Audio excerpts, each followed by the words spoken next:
al gobierno y desde el gobierno decir nosotros somos aquí los que mandamos. Evo lo repite y lo repite, creo que cotidianamente, ¿no? Hay que mandar obedeciendo, porque ahí está la causa fundamental por qué el gobierno de Evo Morales tiene un apoyo mayoritario en Bolivia. Es el hecho de que no olvida que sus raíces están en las organizaciones sociales, en las organizaciones indígenas, prácticamente en todo el pueblo desposeído y dentro de ellos los excluidos. Entonces, en ese sentido, es que, en mi criterio, es desde el pueblo que emana, ¿no?, ciertas directivas que, sin embargo, no vamos a decir que todo viene del pueblo. Hay iniciativa gubernamental, ¿no?, que han sido aplaudidas por nuestro pueblo, aunque también han habido errores. El error no puede faltar, ¿no?, que hay que corregir, han ido corrigiendo, y los errores fundamentales han sido que a veces hemos tenido compañeros que han tratado de beneficiarse solamente de un modo de su interés personal, olvidándose del proceso que están viviendo, pero que eso se ha ido inventando en la práctica, en el coser histórico que tenemos cotidianamente, y eso tiene que continuar. No podemos, no nos olvidemos que estamos naciendo de una etapa capitalista donde la corrupción estaba generalizada. No puede ser que no nos contagiemos, ¿verdad? Hay elementos. ¿Y cómo se asumen esas problemáticas? Porque es un problema que aquí tenemos planteado en Venezuela. ¿Sí? ¿Cómo poder abatir ese flagelo que a veces se da de la burocracia o de algunos casos de corrupción también? Sí, que con toda la sinceridad que tú lo dijiste, así también se intenta asumir, ¿no? Con la franqueza de que es un mal que viene del capitalismo y que todavía puede sobrevivir. Pero ¿cómo se asume dentro del proceso bolivariano? En Bolivia se ha buscado los modos. No es tan sencillo, ¿no? Se han creado mecanismos de anticorrupción gubernamentales, incluso se ha creado un ministerio contra la corrupción. Se ha planteado el sistema de control popular, que es el más eficiente. Fundamentalmente esos dos mecanismos que han ido combatiendo la corrupción. Muchas autoridades de nuestro gobierno han tenido que dejar por actos de corrupción, y ese es el mérito que le reconozco a nuestro gobierno. Con valentía ha sabido asumirlo, no lo ha ocultado, ¿no?, sino lo ha demostrado al pueblo entero de que había que corregir ese acto de corrupción, y se lo ha hecho. O sea, Tocamá es una condición posiblemente necesaria para un proceso revolucionario. Claro. La posibilidad de crítica frontal y de asumir los errores también. Evo Morales, últimamente, a nivel más internacional, se ha usado mucho el término de buen vivir, ¿no? Incluso que ha aprovechado, digamos, ese concepto por mucha gente, ¿no? ¿Cómo se relaciona ese concepto con el del socialismo comunitario? ¿Qué raíces también tiene eso a nivel histórico? El buen vivir no es, por así decir, una premisa directa o construida por el socialismo comunitario, sino esta es una herencia de nuestros padres, donde se decía que había que vivir bien, ¿no? El vivir bien o el buen vivir, ¿no? Inclusive, de principio se criticaba esto de decir el vivir mejor. No había que vivir bien, pero que tenemos necesidades de vivir bien, ¿no? Entonces, el pensamiento socialista no podía dejar de lado este criterio de nuestras comunidades. Entonces, lo asumimos. Creemos que todos tenemos derecho a una buena alimentación, a una buena salud, ¿verdad? Tenemos derecho a la justicia, y creo que con una buena educación más, eso es el buen vivir. A mí me llamó la atención un principio que Lula cuando estaba entrando al gobierno, decía, el objetivo central de mi gobierno es que todos por lo menos tengan un buen almuerzo, que todos almorcemos bien, ¿no? Entonces, ahí radica el buen vivir. Ahora que vayamos a debatir que después vamos a vivir mejor, bueno, tendremos que debatirlo, pero desde el principio todos tenemos que vivir bien, y tiene que ser un objetivo de la revolución. No puede ser que unos nomás tengan derecho, ¿verdad?, a vivir bien, mientras otros no tengan ese derecho y que apenas tengan que subsistir en la miseria, en la pobreza, ¿no? Inclusive yo recuerdo una expresión de mi maestro, de Liris, que me ha forjado el pensamiento en este momento, ¿no? Me solía decir, el salario a nosotros no nos permite vivir bien. Lo único que hace que el salario es no dejarnos morir, decía.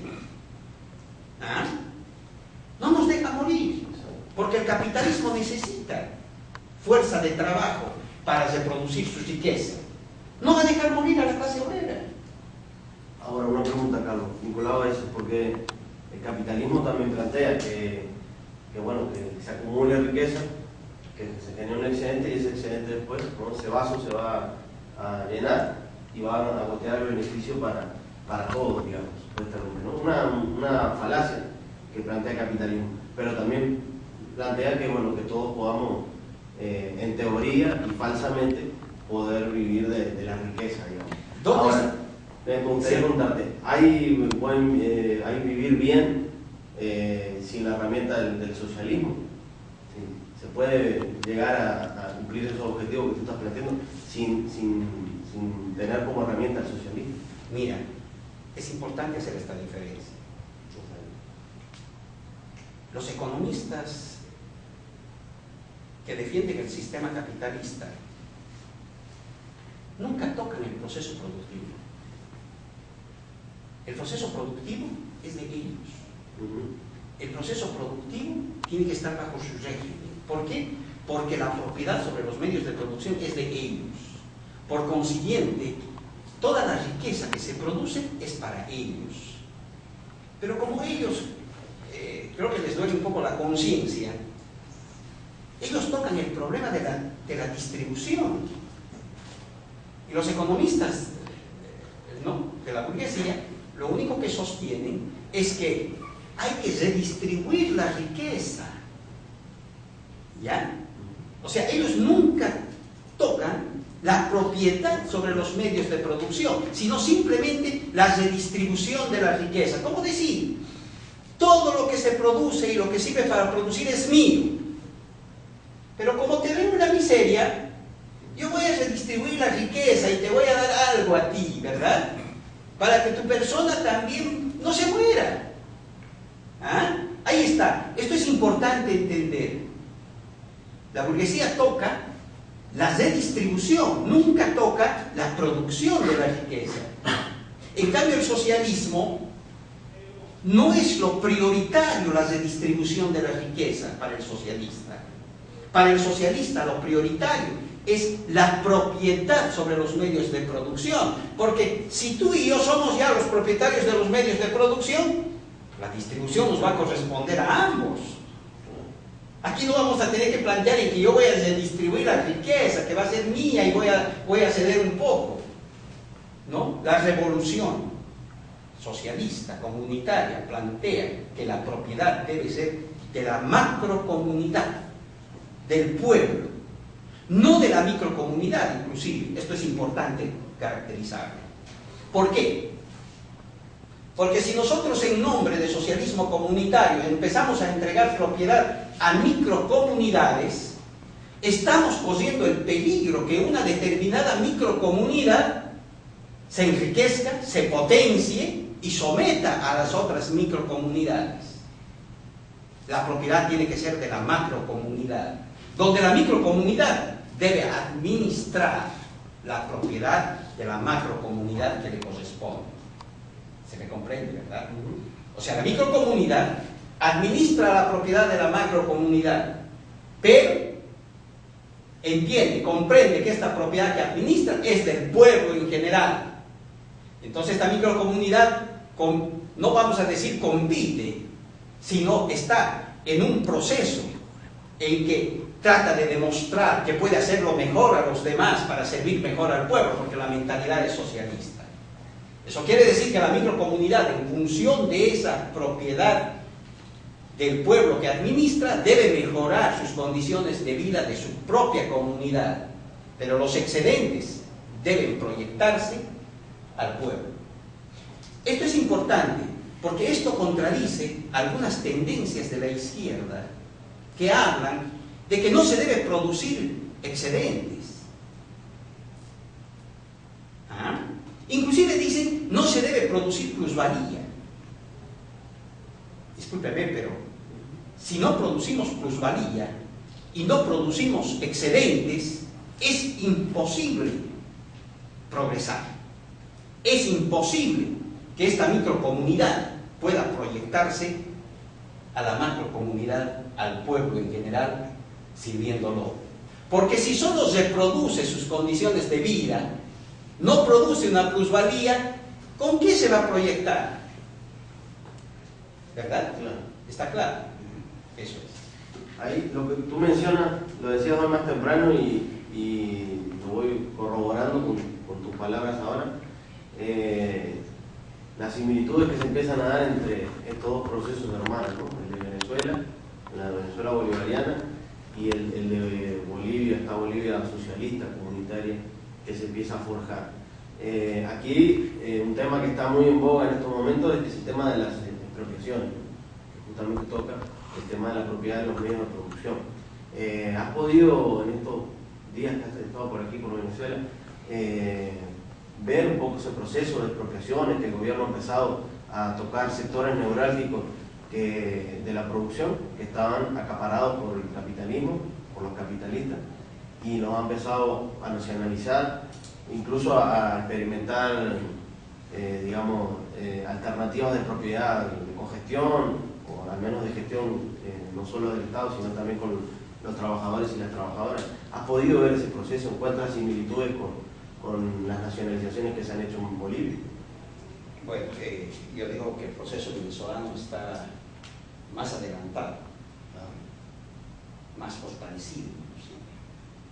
Eso me hace pensar de que en Venezuela también está más avanzada y más desarrollada la conciencia, porque no basta un Estado para llevar adelante este proceso. Otro aspecto que hay que tomar en cuenta acá es de que estamos naciendo en un medio capitalista. Y eso es lo que nos diferencia a cómo se instauraron inclusive los socialismos de Estado. Es algo sorprendente que en medio del capitalismo, ¿no?, va naciendo una sociedad socialista. Y acá en Venezuela de manera muy clara. Le decía a los compañeros, inclusive fui a la Feria del Libro y decía yo, encontramos muy buena literatura en la Feria del Libro, pero tratando de evaluar, les decía, aquí continúa dominante la ideología capitalista. Si ustedes hubiéramos hecho un conteo ahí, una auditoría de toda la literatura que se ofrecía en la Feria del Libro, con toda seguridad que la mayoría de los libros tenían contenido capitalista.